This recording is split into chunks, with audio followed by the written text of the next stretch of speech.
Welcome to the first session of the Smartphone Storytelling Masterclass with me, Rehmat Rayatt. I'm a film director. I make mainly documentaries, and if you were in the Zoom event, you will have heard a little bit more about me and my journey. And I'm going to be showing you different bits of my work as we progress through this course. This session is about how film can make us feel. And for me, it's really important to get into that feeling state rather than that thinking state for filmmaking. So what I've done is I've included some mindfulness techniques in this course, and they might feel a little bit outside your comfort zone. They might feel like something very different to what you're used to, and I invite you to give them a try. For this session, you'll need your printable, your camera, access to the Facebook group, and an internet connection to complete your homework. So let's take a look at a film I made called Pareidalia.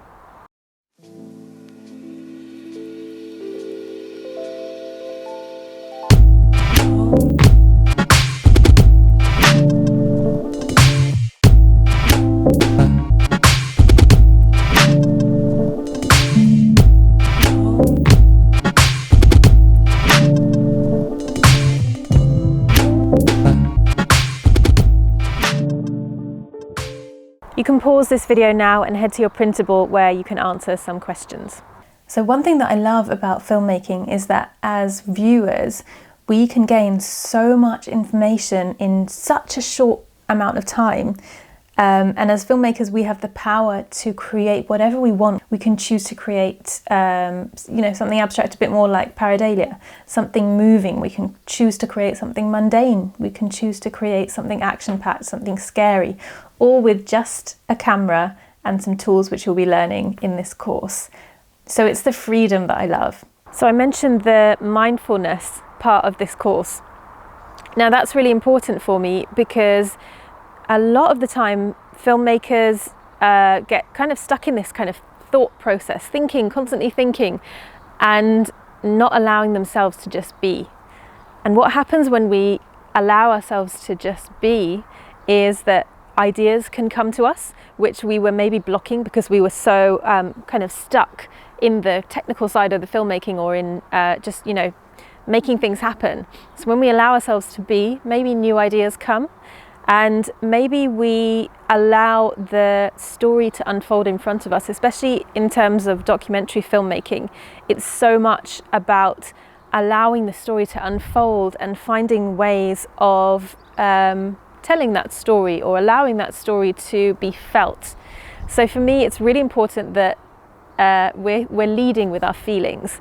Another important thing is that if we're in that feeling state of mind, we can connect with our characters, and in turn they can connect emotionally with the viewer. So it's all about emotional connection. We as humans really thrive on that, and to be able to bring that into a film, you're going to create a much more powerful film, at least in my eyes anyway. So we're going to try a mindfulness exercise. This might feel a bit weird, and I invite you to just give it a go anyway. This is the only time that we do a kind of meditation-based mindfulness. So give it a try. If it's not your thing, that's fine, because we're never going to do it again in this course. But I really do invite you to have an open mind and see how it feels for you. So what we're going to do, we're going to sit somewhere comfortable, whether you sit on a chair, whether you sit cross-legged on the floor, whether you even lie down on the floor or on your bed, whichever feels most comfortable for you. And the purpose of this mindfulness is just to get into our feelings and to get into that kind of intuitive part of us, which is beyond thinking. So you can close your eyes, or if that feels a bit weird, you can just look down, like look down towards the floor, so lowering your gaze.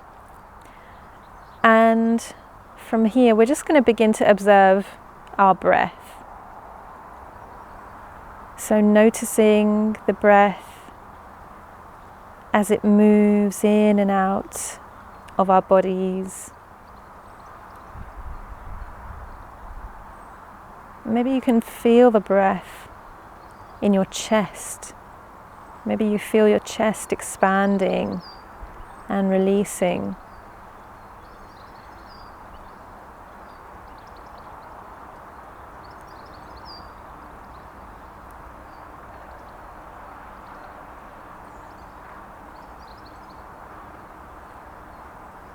And you might feel your belly expanding as well, and releasing with every breath.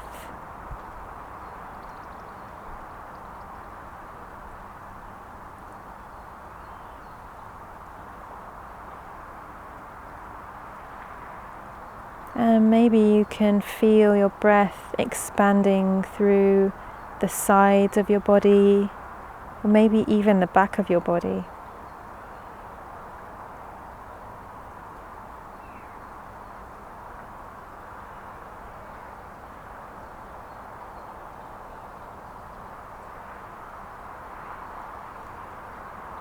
And we'll do a quick body scan here.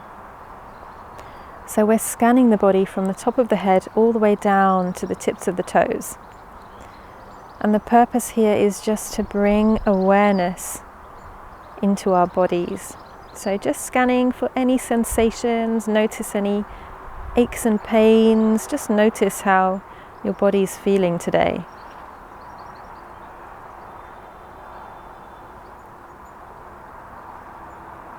And when you get to the tips of the toes, just moving your awareness back up to the top of your head.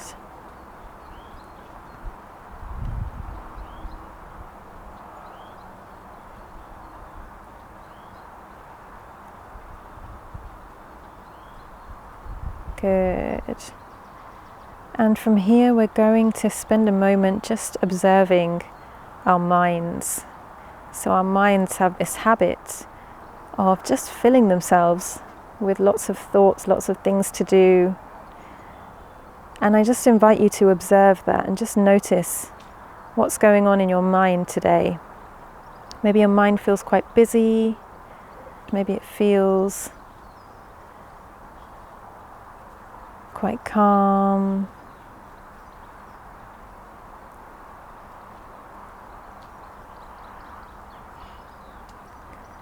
And just allowing everything in your mind to just be there. With mindfulness, we're not trying to push out our thoughts. We're just allowing them to be and welcoming them as a very real, very important part of ourselves.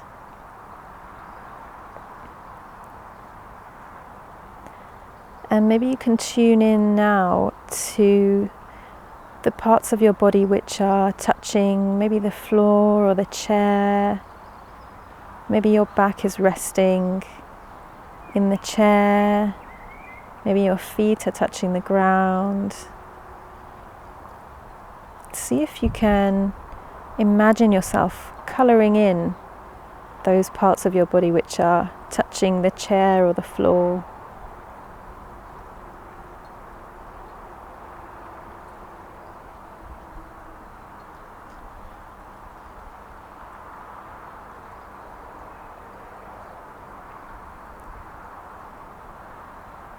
And from here, we'll just finally observe our feelings.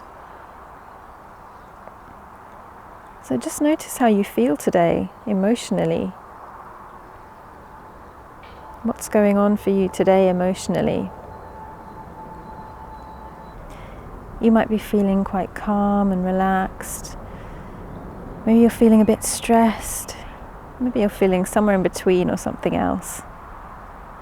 And again, just welcoming that too, because that's a very real part of your experience today.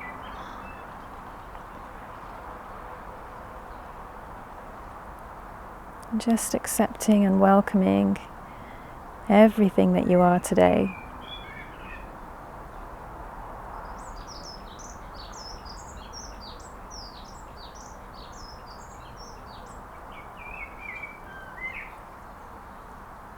And from here we'll begin to bring our awareness to any sounds that we can hear. So maybe there are sounds that you can hear from within this video. And maybe you can hear some sounds from outside this video, maybe in the place that you're sitting or somewhere outside. just allowing the sounds to come to you.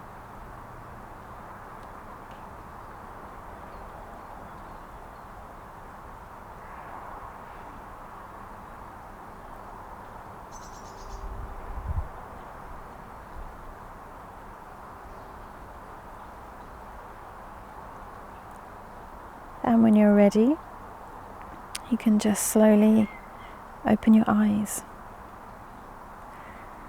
How was that? How did that feel? How do you feel now compared to before we began the mindfulness exercise? Just notice how you feel, and this kind of technique is always available for you. It's just focusing on the breath, doing a body scan, focusing on the sounds, and it just really centers us and grounds us. So feel free to continue using that if it worked for you. So what's a concept and why is it so important? In terms of filmmaking, concept is an idea, and the reason why it's so important is that it drives the story forward. Concept, in my view, is the most important part of any film because it creates the kind of boundary within which we can explore different themes. Filmmaking is about you. What do you want to put into the world? So for me, I make a lot of work about my cultural identity because that's what I'm really interested in. What are you interested in? Filmmaking is a space for you to create whatever you want. What do you want to bring to the world? Let's see if we can develop our concepts. You can pause the video here and refer to your printable. So we'll move on to the narrative. Narrative is the storyline, and it's important because it takes the viewer on a journey. If we didn't have narrative, our film might end up being just flat. It might have no direction, it might have no build-up, no structure. I don't know about you, but that sounds pretty boring to me. So as humans, we tend to connect with emotions. If you think back to some of your favourite films, you might realise that one of the reasons they were so powerful was because they took you on an emotional journey. In filmmaking, one way of constructing a narrative and creating that emotional journey is to introduce conflict. The commonly used 3-act structure dictates that a film be split into 3 parts. There's a beginning, in which the scene is set and the characters and their motives are introduced. There's a middle, in which a conflict is introduced and developed. And there's an end where the conflict reaches a resolution. The first and third acts should be the same length, and the second act should be double the length of the first and third. So in the case of a 60-minute film, Act 1 would be 15 minutes, Act 2 would be 30 minutes, and Act 3 would be 15 minutes. Let's have a look at a well-known film, Home Alone. Where does each act begin and end? What's the conflict and what's the resolution? You can pause the video here and make some notes on your printable. So for me, Act 1 is where we meet Kevin and his family, and Kevin ends up being separated from his family. So we've created the kind of backdrop for the film. In Act 2, the conflict is introduced between Kevin and the convicted criminals who are after him. And in Act 3, Kevin wants to be back with his family, and eventually they find each other and all is well. So what gets us emotionally connected to the narrative? Why do we align so much with Kevin and maybe feel a little bit sorry for him? Why do we dislike the convicts? And why are we cheering Kevin on when his pranks work? It's the combination of narrative and character development. So how would we feel about Kevin if we didn't know that he was the youngest? How would we feel about him if we didn't know how his siblings treat him? How would we feel about the convicts if we didn't know that they had recently escaped from prison? If we didn't know their backstory, we might feel a bit confused and unsure on what their motives are. And if we didn't know about Kevin and the way that his siblings treat him and the way that the fact that he's the youngest, then we might not feel so aligned with him and kind of have a soft spot for him. So it's really important to develop that backstory along with the narrative and the character development so that as viewers we're able to connect with the narrative and the conflict. Of course, rules are made to be broken. I firmly believe that. So it's not strictly necessary to use this 3-act structure or use it in the kind of way that I'm describing it today. So it's not entirely necessary to disclose every detail about a character if you really don't want to. And I can think of a few films which don't follow this structure. Maybe you can too. There's City of God, there's Memento, Adaptation, Pulp Fiction, and many, many more. You're the filmmaker, so these decisions are totally up to you. And I invite you to explore and see what works and what doesn't work. That's a really good way of kind of learning, just to trial and error and to just give it a shot. So let's have a look at a short film that I made called Murgum. As you watch it, think about the narrative structure and the characters. Where does each act begin and end?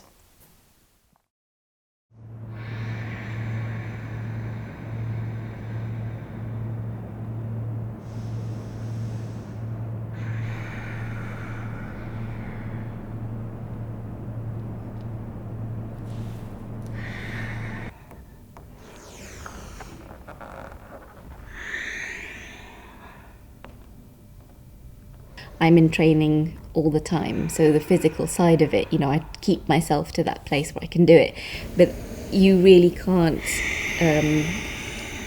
mimic what happens energetically on stage in a live performance anywhere else, and so it's really difficult to know quite what your body's going to do at that point. And so the adrenaline really kicks in. No need that guy, extra that.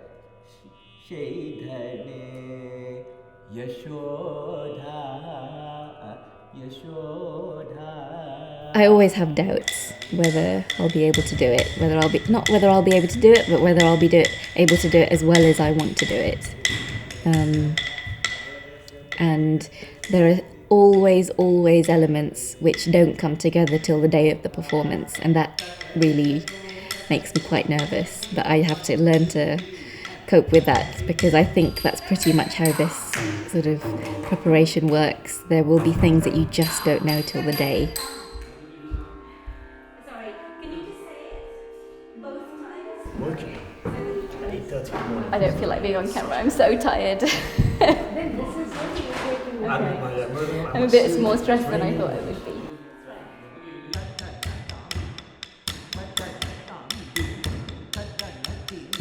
Gosh, I'm sure I always knew once I started dancing, but it was a hobby for quite some time, and then sort of around the age of 18, 19, I started kind of thinking differently about it. And that's when Maven offered me a job in his company, and I never really looked back. I've been studying under Maven for over 10 years now. Ultimately, we've settled to a place where he's my teacher and I'm his student, and that's a really valuable and special relationship to have. And it's funny because we are really similar in age, so it's an interesting place we're at now. He's letting me find my wings.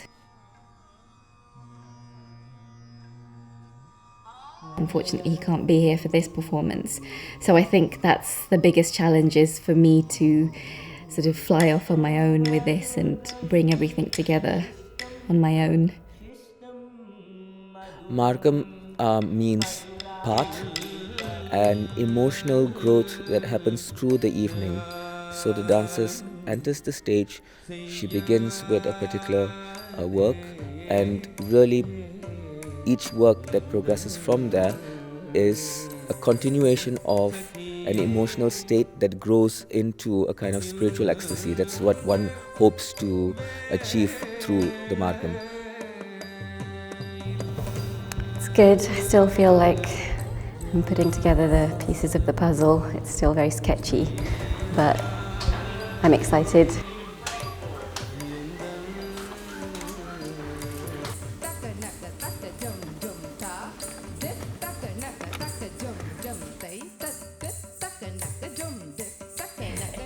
Making a bit of a dog's dinner of this hand. I don't know. It's like the calm before the storm. I just want to focus my mind a bit.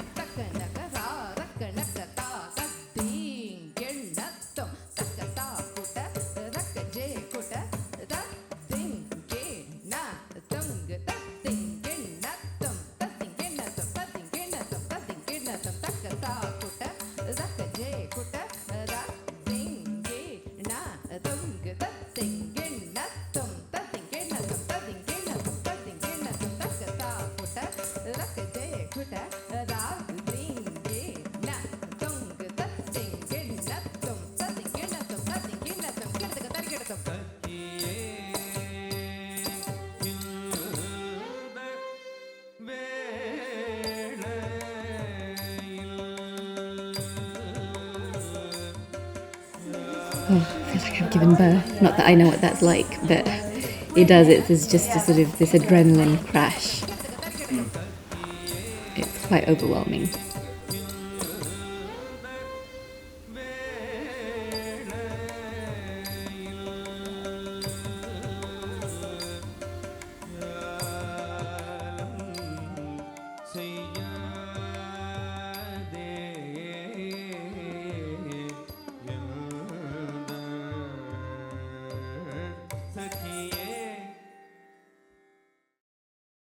So I hope you enjoyed watching that. What did you notice about the structure?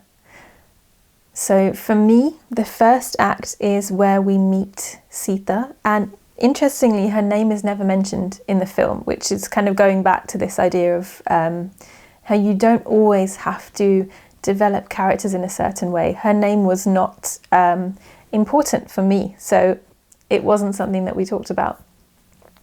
In the second act, there's Sita's internal conflict. Will she ever be happy with her performance? So the conflict is not between two people. In this film, it's actually an internal conflict. And in the third act, she performs and it's done and we reach a resolution. There's a point where she's clearly very stressed and she kind of snaps at one of her musicians. What does that do for her character? Does it make us like her or dislike her? What about when she admits on camera that she doesn't want to be on camera and that she's more stressed than she thought she would be? I decided to put those into the film rather than leaving them out because they were real moments and they painted a picture of her high expectations of herself and of others. It wasn't necessarily a priority for me that my audience liked her as a character, and I wanted the realness of her to come through instead, because for me that felt like a relatable story and it provided a window into her internal conflict. So just an example of how the conflict isn't necessarily between two people and how developing the characters isn't just about making the main character come across as a wonderful person. So have a think about your film. Can you think of any conflicts? Do you have any ideas of how you can develop your characters? So how else can we use film to make people feel something? Of course, we can use the visuals. In filmmaking, this is encompassed in something called mise en scène. The translation is setting the scene, but we don't just use it to set the scene, we use it to refer to everything that's in front of the camera. We're going to be focusing on composition and perspective. So grab your printable and make some notes here if you like. Composition is also known as framing, and it's a decision about what we choose to keep in our frame. Every detail matters here, and since we're making a choice about what to keep in the frame, we're also making a choice of what we're keeping out of the frame. So it's a constant kind of decision of what effect might this have on the film? How can we use this as a tool to give an insight into our characters or move the story forward? How can we use this to create a mood? Perspective is about angles, and there are a few useful ones I'll talk you through. You might find it useful to use these as a starting point, and again, don't feel like you have to use these different shots. So we have a close-up, a mid-shot, and a wide angle. What effect does each one have? The close-up allows us to get a better look at characters' emotions and facial expressions. It also makes the shot feel much more intense, as if the character is closer to us. The mid-shot gives us an idea of where they're situated, and the wide angle places more importance on where they are and what's around them. Then we have a point of view shot, where the viewer sees things the way the character sees them. What does that do? It usually gives us a better understanding of what it's like to be in their shoes. There are lots and lots of other shot angles which you can find online, but the most important thing for me is to really think about what you want to create and how you can use the angles to do that. It can be really easy to get carried away and to want to use as many different shots as you can. So for example, maybe you're filming someone, a character going to the funeral of their deceased partner, and you want to get a close-up of their face to show their emotion, and then you want to get a wide shot to show their room, and then you want to get a mid shot as they leave the house, and then another close-up as they travel to the funeral. Actually, what might say so much more is an extreme wide angle of that person leaving their house. So just one shot, but this makes them look really small in the frame, very alone, and it creates a kind of slowness and a stillness because you're not changing the shot every few seconds. So I invite you to get out your smartphone now and film a sequence. Give yourself 10 minutes from the moment you pause this video to complete this task. So you can set a timer, and I'm inviting you to give yourself a limit because this should just be a short practice just to explore some of the things that you've learned. So the sequence I would like you to film is tea time. Take a moment to have a think about the narrative, the characters if there are any, and the mise en scène. Pause your video here and have some fun. You have 10 minutes, you can do whatever you want. Just explore and enjoy.